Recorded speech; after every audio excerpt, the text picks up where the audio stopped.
Hi friends, আমার চ্যানেলে আপনাদেরকে ওয়েলকাম। তো আমি আজকে শুরু করি হচ্ছে বাঁধাকপির একটা বড়ার রেসিপি এনেছি আপনাদের জন্য। তো ভালো লাগলে অবশ্যই নিজেদের ঘরে ট্রাই করবেন। আমি এখানে নিয়ে নিয়েছি বাঁধাকপি কুচো আর হচ্ছে ডাল বাটা আর দুটো ডিম নিয়েছি, আর সাথে নিয়েছি হচ্ছে পেঁয়াজ কুচো আর একটু রসুন বাটা। তো প্রথমে আমি বাঁধাকপিটার মধ্যে সামান্য পরিমাণে লবণ দেবো, কারণ লবণটা দেওয়ার মাত্রই বাঁধাকপি থেকে প্রচুর পরিমাণে জল ছাড়বে। আর এই জলের মধ্যে আমি বেসটা তৈরি করতে চাই, কারণ আমি আলাদা করে কোনো জল দিতে চাই না, নাহলে বাঁধাকপির বড়াটা ধরবে না, ছেড়ে যাবে। তাই আমি এর মধ্যে একটু লবণ দিয়ে আর নিজের হাত দিয়ে এইটা সামান্যভাবে কচলে কচলে মেখে নেবো, যতক্ষণ না জল ছাড়ে। আর এটা বয়স্কদের জন্য এবং বাচ্চাদের জন্য খুবই উপকারী, কারণ বাচ্চারা সবজি খেতে চায় না, তাই বাচ্চাদেরকে আপনারা এমনিভাবেও খাওয়াতে পারেন। এটা বাচ্চাদের স্ন্যাক্সে দিতে পারেন, বয়স্কদেরকে চায়ের সাথে দিতে পারেন। তো আমি এখানে দিয়ে দিয়েছি নুন, আর দেখুন সামান্য জল ছাড়তে শুরু করেছে কেমন।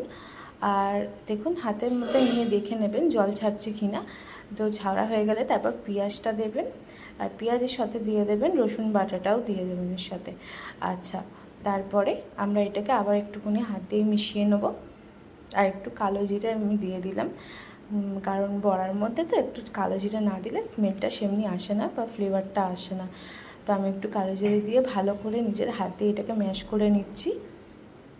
আচ্ছা, ম্যাশ করা হয়ে গেলে এর মধ্যে আমি দিচ্ছি হলুদ, আর সামান্য পরিমাণে সামান্য পরিমাণে লাল লঙ্কা গুঁড়ো আর একটুখানি ধনে গুঁড়ো দিয়েছি। আপনারা লঙ্কা গুঁড়োর বদলে কাঁচা লঙ্কাটাও অ্যাড করতে চাইলে খুবই ভালো। আর সামান্য পরিমাণে আমি বেসন দিচ্ছি, শুধু বেশটা ধরে রাখার জন্য, বেশি পরিমাণে আমি দেবো না।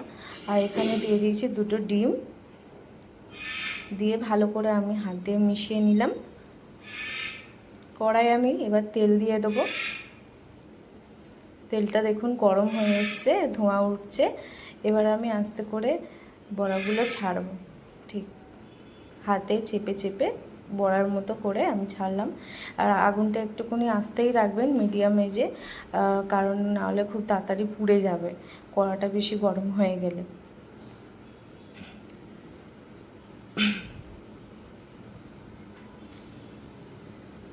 তো আমি এখানে বড়াগুলো উল্টে উল্টে দেখছি ভাজা হয়েছে কি না। আর এটা একটুখানি চেপে চেপে ভাজবেন, নাহলে ভেতরে বেজটা কাঁচা থেকে যায়। এটা একটু খুন্তি দিয়ে চেপে চেপে তেলের মধ্যে ভাজবেন।